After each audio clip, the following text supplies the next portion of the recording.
थी और 6 घंटे के अंदर ही रिकॉर्ड समय में पुलिस के द्वारा अपहरणकर्ता को भी गिरफ्तार किया गया है इसमें, और जो पीड़ित व्यक्ति है उनकी सकुशल बरामदगी की गई है। नमस्कार मित्रों, मैं आपका दोस्त अमलेश कुमार अपने YouTube चैनल न्यूज रिपोर्टिंग में आपका बहुत बहुत स्वागत करते हुए 4 बड़ी खबरों के साथ रूबरू हो चुका हूं। मित्रों, ये चारों पटना जिले के पश्चिमी क्षेत्र से जुड़ा हुआ है। बिहार के राजधानी पटना जिले के जो ग्रामीण क्षेत्र है, पश्चिमी इलाके के सबसे महत्वपूर्ण थानों में से नौबतपुर, पालीगंज, दुल्हिन बाजार और बीटा, ये थानों से जुड़ा हुआ है। मित्रों, ये तीनों मामले, 3 थाने, सबसे पहले तीनों को मैं जिक्र करना चाहूँगा। नौबतपुर थाने से आदिल कुमार, गोलू कुमार, जो कि हथियारों के जखीरा रखने के आरोपी है, बहुत दिनों से फरार था। पुलिस जो है हथियारों के जखीरा पिछले दिनों बरामद की थी, लेकिन किसी तरह से बच के गोलू कुमार भाग गया था। पुलिस इसको पकड़ने में बड़ी सफलता हासिल की। दूसरा मामला मित्रों आज दुल्हिन बाजार का है। दुल्हिन बाजार के खड़वा गाँव से क्योंकि मोहम्मद अमीर नाम का जो अपराधी था, ये हत्या और फिरौती के जघन्य आरोप, इसके संगीन आरोपी था। ये भी कई दिनों से फरार चला था। पुलिस इसको भी गिरफ्तार कर बड़ी सफलता हासिल की। और तीसरा है मित्रों बीटा बिशनपुरा के, यहाँ पे भी प्रीतम कुमार और रमेश कुमार को, 2 अपराधियों को पुलिस ने गिरफ्तार की।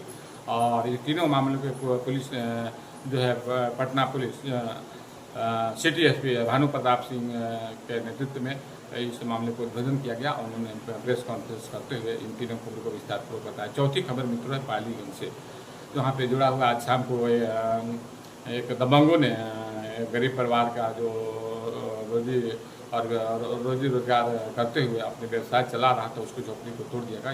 इस मामले को पुलिस जांच में जुटी है। मामला बताया जाता है पालीगंज अनुमंडल मुख्यालय बाजार के नहर बंगला स्थित है, जहाँ पे एक दीपक कुमार व्यवसायी था। उसको बगल के ही पड़ोसियों ने उसके झोपड़ी को तोड़कर उस तरह से ध्वस्त कर दिया। तो पुलिस इस मामले को भी जांच कर। देखिए मित्रों, भानु प्रताप सिंह की प्रेस कॉन्फ्रेंस में क्या कुछ करते हैं, पूरे विस्तार से इस खबर को देखिए। नौबतपुर थाना केस नंबर 399/25 एवं दीघा थाना केस नंबर 500/25 का एक कुख्यात और लंबे समय से फरार चल रहा अपराधकर्मी आदित्य कुमार उर्फ गोलू को पुलिस द्वारा इसको गिरफ्तार किया गया है।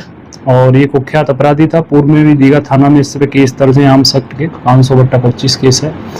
उल्लेखनीय है कि इस गोलू कुमार उर्फ आदित्य कुमार के यहाँ से पूर्व में 10 जुलाई 2025 को हम लोगों ने बड़े स्तर पर कार्रवाई की थी। जैसा कि विदित है इसमें आपको कि वहाँ से इसके हथियारों का जखीरा बरामद हुआ था, जिसमें 2 पिस्टल थी, 130 कारतूस थे, एक पेन पिस्टल थी, पेन पिस्टल के 4 कारतूस थे, .32 बोर के 2 कारतूस थे और इस तरह से .303 के भी 1 कारतूस था। बहुत सारी चीज़ें इनके यहाँ से मिली थी, हथियारों को लेके, और जिंदा कारतूस मिले थे, लेकिन ये भागने में कामयाब रहे थे। वहाँ इनकी गिरफ्तारी नहीं हो पाई थी और ये बहुत लंबे समय से पुलिस के निशाने पर चल रहे थे, क्योंकि ये वांछित थे विभिन्न केसों में, और इसकी गिरफ्तारी पुलिस के द्वारा की गई है। अभी इसको गिरफ्तार करके माननीय न्यायालय भेजा जा रहा है। इनकी गिरफ्तारी रूबन मेमोरियल हॉस्पिटल है उसके पास से, पटना के पास से की गई है। क्या करते हैं रंगदारी करने की, क्या मामला है सर? दुल्हिन बाजार थाना क्षेत्र के गांव खड़वा से एक 20 वर्षीय युवक मोहम्मद अमीन की किडनैपिंग फॉर रैंसम यानी कि फिरौती हेतु अपहरण की एक शिकायत थाने पर दर्ज की गई थी।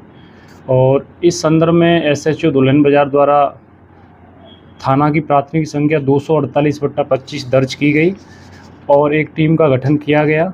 और जो अपहृत व्यक्ति था मोहम्मद अमीन, उसकी सकुशल बरामदगी 6 घंटे के अंदर पुलिस द्वारा राजीव नगर थाना क्षेत्र से की गई है।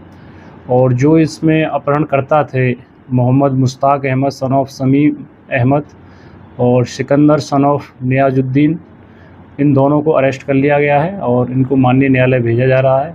पुलिस की पूछताछ के क्रम में ये पता चला है कि इनके द्वारा जो पीड़ित और अपहृत व्यक्ति मोहम्मद अमीन था, इसने इनसे पैसा लिया हुआ था, पैसे का लेन देन था, और इनके द्वारा पैसा जब नहीं लौटा दिया जा रहा था तो इनकी किडनैपिंग इनके द्वारा की गई। और जो रकम इनके द्वारा दी गई थी उससे कई गुना ज़्यादा रकम इनको से मांगी गई और साथ ही साथ इनसे ज्वेलरी जैसे आइटम्स भी किडनैप करके इनसे मांगे जाने लगे। नहीं देने पर जान से मारने की धमकी दी गई थी। और 6 घंटे के अंदर ही रिकॉर्ड समय में पुलिस के द्वारा अपहरणकर्ता को भी गिरफ्तार किया गया है इसमें, और जो पीड़ित व्यक्ति है उनकी सकुशल बरामदगी की गई है। अपहरण में कितने लोग शामिल? बीटा थाना क्षेत्र के गांव बिशनपुरा में एक गृहवेदन की घटना कारित हुई थी, जिसको लेकर एक FIR 737/25 दर्ज की गई थी बीटा थाना में। और ये FIR अज्ञात के विरुद्ध दर्ज की गई थी। घर से बहुत सारा सोने के आइटम्स और बाइक्स चोरी कर लिए थे और इसमें एक टीम का गठन किया गया था और इसका जल्द ही पुलिस द्वारा उद्भेदन कर लिया गया और इसमें 2 अभियुक्त प्रीतम कुमार उर्फ भोलू सन ऑफ विजय कुमार सिंह, इसकी गिरफ्तारी की गई है। इसके द्वारा इसमें चोरी की गई थी और ये जिस व्यक्ति को इसने जो चोरी का सामान हुआ था उसको बेचा था, रमेश कुमार सिंह सन ऑफ शंकर सिंह, इसकी भी गिरफ्तारी इसमें हो गई है। और इनके पास से एक सोने की चैन, एक जोड़ा सोने का झुमका भी बरामद हुआ है, सोने का जीवतिया भी बरामद हुआ है, 2 पीस, अपाचे मोटरसाइकिल भी बरामद की गई है। पुलिस द्वारा जब गहराई से पूछताछ की गई, इनका आपराधिक इतिहास खंगाला गया तो प्रीतम कुमार उर्फ भोलू पर पूर्व में भी 768/16 बीटा थाना में एक केस दर्ज था और अभी इनको अरेस्ट कर लिया गया है और माननीय न्यायालय भेजा जा रहा है। ये पालीगंज अनुमंडल मुख्यालय बाजार स्थित नहर बंगला का है, जहाँ पे ये जो तस्वीर दिखाई दे रही है, एक गरीब परिवार जो है झोपड़ी बनाकर रोजी रोजगार व्यवसाय करता था और उसकी आज दबंगों ने, उसके पड़ोसियों ने उसके झोपड़ी को तोड़ दिया। और ये तस्वीरें दिखाई दे रही, देखिए महिला की ये दुकान बताई जा रही थी और उसके साथ ही सामने खड़ा है लड़का दीपक कुमार। ये दोनों मिलकर यहाँ दुकान चलाते थे और यहाँ वो पड़ोसी दबंगों ने ही, बताया जाता है कल्याणपुर गांव का जो पड़ोसी रहने वाला है वो देवली साहब और उसका लड़का मुन्ना साहब, बजरंगी साहब समेत मिलकर कई लोगों ने उसकी झोपड़ी को उखाड़ फेंका और वहाँ से दबंगी करते हुए ये जो तस्वीर दिखाई दे रही है। देखिए, इस घटना के बाद पुलिस जो है मौके घटनास्थल पर पहुँच इस मामले की जाँच में जुटी। पीड़िता ने बताया कि कई दिनों से वो देवली साहब और उनके लड़के जो है तंग तबाह कर रहा था। तो ये तस्वीर दिखाई दे रही है, गरीब की झोपड़ा उजाड़ दी गई और पुलिस जो है इसे